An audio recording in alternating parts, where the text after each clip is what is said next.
ఖచ్చితంగా మీ అందరికీ అర్థమయ్యేటట్టు ఒక మాట చెప్తాను. ఇప్పటి వరకు పౌలు క్రైస్తవ్యానికి ప్రత్యేకమైన ఆచారాలు సాంప్రదాయాలు ఉంటాయని చెప్పలేదు. పత్రికలు నిండా చూడండి, ప్రత్యేకంగా క్రైస్తవ్యానికో సాంప్రదాయం, క్రైస్తవ్యానికో ఆచారాన్ని ప్రకటించనే లేదు. మనం చాలా అతీతంగా క్రీస్తు కొరకు ఈ భూమి మీద బ్రతుకుతున్నాం. మన గురి గమ్యం ఆచారాలు సాంప్రదాయాలు కాదు.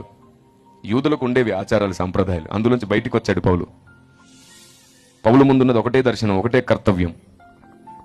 క్రైస్తవ్యానికి ఉన్న సాంప్రదాయం ఒకటే, అందరికీ అర్థమయ్యేటట్లు సువార్త చెప్పాలి. క్రైస్తవుడి ఆచారం ఒక్కటే, అందరి కొరకు మానక ప్రార్థన చేయాలి. క్రైస్తవుడికి ఉన్నటువంటి నియమ నిబంధన ఒక్కటే, లేఖనాలు నెరవేరేటట్లు భక్తి చేయాలి. ఎందుకంటే క్రైస్తవ పోరాటం ఆచార సాంప్రదాయాల కోసం కాదు, ఆత్మల రక్షణ కోసం. నా ప్రభు ఈ భూమి మీద ప్రతి ఒక్కరూ రక్షించబడాలన్నాడు. అందుకు అందరికీ సువార్త అందజేస్తాడు.